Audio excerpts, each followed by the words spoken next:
Okay, Ipswich City won, Manchester United won. The Amorim's era began with a draw, unfortunately.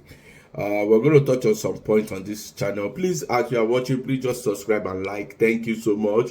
Thank you so much for watching. I will make it as short as possible and be exact and impactful as possible. Everything you need to know about Man United, everything going on, and what our view is on the matter. Okay, so I'm going to dive into it immediately. Number one, Ipswich City is not your perfect EPL team. What do I mean? It means if you are going to have there's no easiest right than this. You could have been given Man City, which is your greatest rival.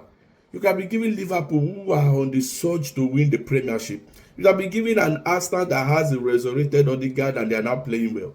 You have been given Chelsea, who are now rejuvenated under their new coach. You have been given Spurs, who just trashed the champion 4. You could have been given Aston Villa. But guess what? You are given Ipswich City and you couldn't just win. But just like I said, I'm not hard for the coach today. I'm not hard for the coach this season at all. But there are some few points I'm going to touch, and I'm quickly going to touch on it because I want to make this video as short as possible. Okay, so you have a perfect chance to start your era with a win, but unfortunately ended in a draw. And I'm going to say this: Ipswich City has a better chance than Man United. They had a better chance than Man United. They created more chances. They would have scored. In fact, for you to know that they created more chances, Onana was the man of the match. So if your keeper is the man of the match, it shows how under pressure or how they missed some chances they should have scored. Okay, so Ipswich City had better chances than Man United, something we have gotten used to under Ten Hag. But this is not the manager's fault. That I'm not blaming him, but we're going to touch on something. So what is the first thing about Man United? The management of Man United, they took so long to sack Ten Hag, and I'm going to say this: if you are meeting for the first time, please go through all our video on IPSTV. I've said this from the starting of the season, that Ten Hag shouldn't have been Man United coach at the start of the season. I said it, and I gave him a timeline. I said he will not survive December, and by November he was sacked. I'm not a prophet. I don't need to be a prophet. It was there to see. It was a pattern of a failure. It was a pattern of something not working. It was a pattern of a mirage that looks like it will eventually work, but it won't. They keep feeding us the lies of, yeah, look at Arteta, they gave him time. No. It was not going to work no matter how they twist it. And I kept saying it that they made a mistake. But I just accepted my fate because we're not the management. But thank God they took this the hard step, or I'll say the easiest way out is to sack him. But they did it, and it took so long. You can see the effect on the players. They are so sluggish, everything. So they took so long to enact a change. What happened again? What did this match show us? It showed us that Man United finally have a system. We have a system where we see they play that they try to do. Guess what? Under Ten Hag, there was no system. They are just playing like, let's just play this one, let's just do this, let's just see how we can win this match. But finally, we have a system we are playing. See, in all the Premiership team, only Man United, they have a system. Southampton, as bad as they are, they have a system. Their system is to play out from the back. Even though sometimes you put your mouth in your mouth like, why are they playing out from the back? They don't have the players to do it. But guess what? There was still a system. At least you see what they were trying to do. So Man United finally have a system, which is a good thing. Now, the attitude of the players. That's why it goes back to my first point. The management took so long. You can see it in the attitude of the players. They could not track back. They could not keep man to man. There were spaces in all the matches. They were losing concentration. They are easily distracted. They cannot swing 4, 5, 6 passes together. You can see it all over the place. It's because the management took so long to enact this change you have all been clamoring for.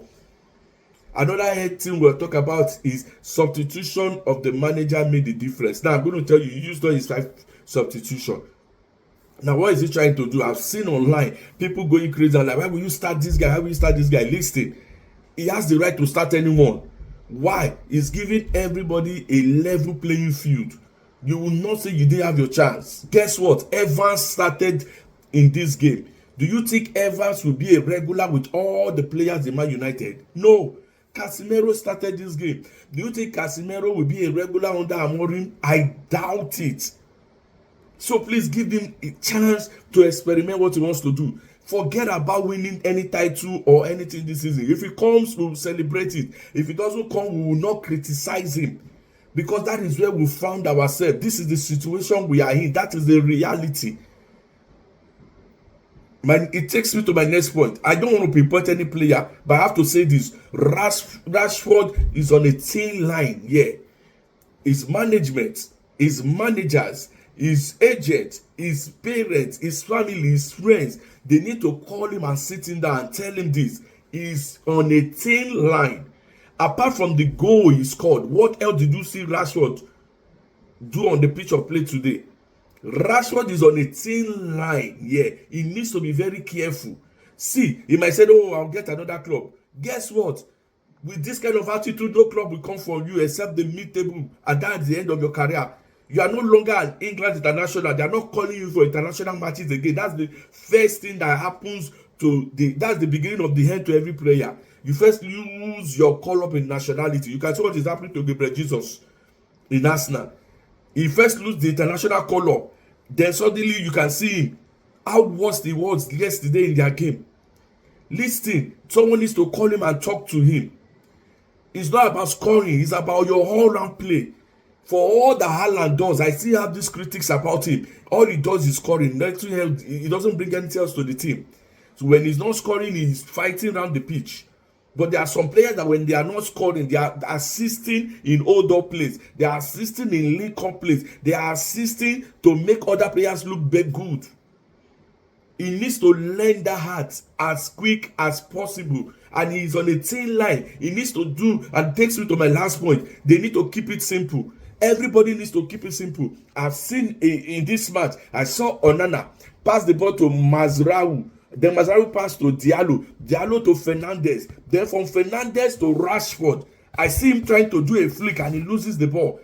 I see Garnacho trying to do a flick and he loses the ball. Keep it simple. This is not the time for flips. Keep it as simple as possible. You know, I look at it and I begin to tell them, you need to do the easiest thing first. Do it as easy as possible and get the 3 points. Okay, so this will be the end of the video. We'll get back to you next time. Thank you so much. Subscribe and like.